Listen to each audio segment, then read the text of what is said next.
السلام علیکم ورحمۃ اللہ وبرکاتہ۔ الحمدللہ رب العالمین، واشہد ان لا الہ الا اللہ وحدہ لا شریک لہ، واشہد ان محمدا عبدہ ورسولہ، صلوات اللہ وسلامہ علیہ وعلی آلہ وعلی اصحابہ ومن تبعہم بإحسان الی یوم الدین، وبعد۔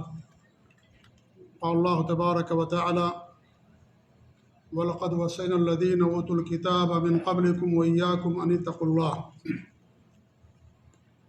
معزز و مکرم ناظرین و مشاہدین و سامعین، اللہ کے فضل و کرم سے شیخ محترم کی ہندوستان سے جبیل تشریف آوری کی مناسبت سے جس دورے کا اعلان کیا گیا تھا، ایک دورہ جو جمعہ سے شروع ہوا سنیچر تک، انشاءاللہ آنے والے جمعہ اور سنیچر کو اس کی تکمیل ہوگی، اور دوسرا دورہ جس کا اعلان کیا گیا تھا کہ اللہ کے رسول صلی اللہ علیہ وسلم کی بعض وصیتیں، یہ بھی آپ لوگوں کے سامنے بیان کی جائیں گی۔ آج سے اس دورے کی شروعات ہو رہی ہے۔ وصیتیں جو اللہ کے رسول صلی اللہ علیہ وسلم کی ہیں وہ بہت ہیں، بلکہ پورا دین اللہ اور اس کے رسول کی وصیت ہے کہ انسان پورے دین پر عمل پیرا ہو۔ دین اسی لیے دنیا کے اندر اللہ نے بھیجا کہ لوگ اس کے اوپر عمل کریں، تو پورا دین اللہ کی اور اس کے نبی کی وصیت ہے، اس پر عمل کرنا ہمارے لیے واحد بے حد ضروری ہے۔ لیکن کچھ باتیں ایسی ہیں جو زیادہ اہمیت کی حامل ہیں، بڑا تاکیدی حکم ہے، اسی لیے وصیت کا مطلب ہوتا ہے جس کا تاکیدی حکم ہو، جس کا اہتمام کرنا ضروری ہو، جس کا خیال رکھنا زیادہ ضروری ہو، اس کو وصیت کہا جاتا ہے۔ تو پورا دین اللہ تعالیٰ کی وصیت ہے، اور جو نبی کی وصیت ہے وہ اللہ تعالیٰ کی وصیت ہے، کیونکہ نبی اللہ کی طرف سے آتے ہیں۔ جیسے نبی کی اطاعت اللہ کی اطاعت ہوتی ہے، نبی کی مخالفت اللہ کی مخالفت ہوتی ہے، ایسی نبی کی وصیت اللہ رب العالمین کی وصیت ہے۔ اسی لیے عبداللہ بن مسعود رضی اللہ تعالیٰ عنہ نے بیان کیا، جو ابو داؤد اور ترمذی کی حدیث ہے، کہ کیا میں تمہیں اللہ کے رسول صلی اللہ علیہ وسلم کی وصیتیں نہ بتاؤں؟ پھر انہوں نے ان وصیتوں کا ذکر کیا جو اللہ رب العالمین نے قرآن کریم کے اندر بیان کی ہیں، اور کہا کہ یہ اللہ کے رسول کی بھی وصیتیں ہیں۔ لہذا جو وصیتیں آپ کے سامنے بیان کی جائیں گی وہ پورے دین کی وصیتیں ہیں، اور جو اہم وصیتیں ہیں انہی کا تذکرہ آپ کے سامنے کیا جائے گا، کیونکہ اتنا زیادہ وقت نہیں ہے کہ ساری وصیتیں آپ کے سامنے شیخ محترم بیان کر سکیں۔ لہذا آپ لوگوں سے گزارش ہے کہ آپ لوگ میں یہ تو گزارش نہیں کروں گا کہ دل جمعی سے سنیں، کیونکہ یہ تحصیل حاصل ہے یا تحصیل حاصل ہے، کیونکہ آپ سب لوگ الحمدللہ شیخ کے درس کو بڑے دل جمعی اور سکون کے ساتھ سنتے ہیں۔ اس کی گزارش کی چندہ ضرورت نہیں ہے، بس یہ ہے کہ جو کچھ ہم سنیں اس کے اوپر عمل کریں۔ اللہ تعالی ہم سب لوگوں کو عمل کرنے کی توفیق دے۔ انہی چند باتوں کے ساتھ میں اور کچھ نہ کہتے ہوئے میں شیخ محترم سے بڑے ادب و احترام کے ساتھ گزارش کرتا ہوں کہ شیخ اپنی گفتگو کا آغاز فرمائیں۔ اللہ تعالیٰ شیخ محترم کی عمر میں، عمل میں، علم میں برکت عطا فرمائے، اور پوری امت مسلمہ کو آپ کے علم سے مستفید فرمائے، آمین رب العالمین۔ وجزاکم اللہ خیر، والسلام علیکم ورحمۃ اللہ وبرکاتہ۔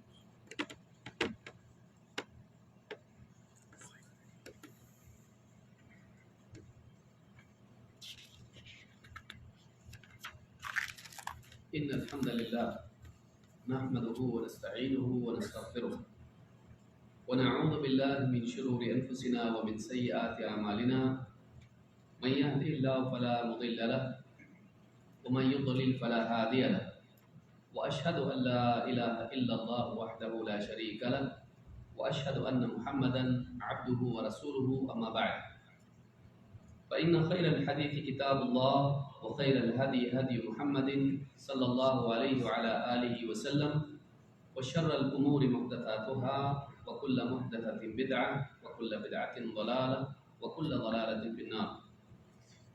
قال الله تبارك وتعالى: ولقد وصينا الذين أوتوا الكتاب من قبلكم وإياكم أن اتقوا الله۔ قابل احترام فضیلت الشیخ مختار احمد مدنی حفظہ اللہ، موقر علماء کرام، متعاونین، میرے محترم دینی بھائیوں اور قابل احترام اور بہن، جیسا کہ آپ سبھی نے سنا کہ آج سے ایک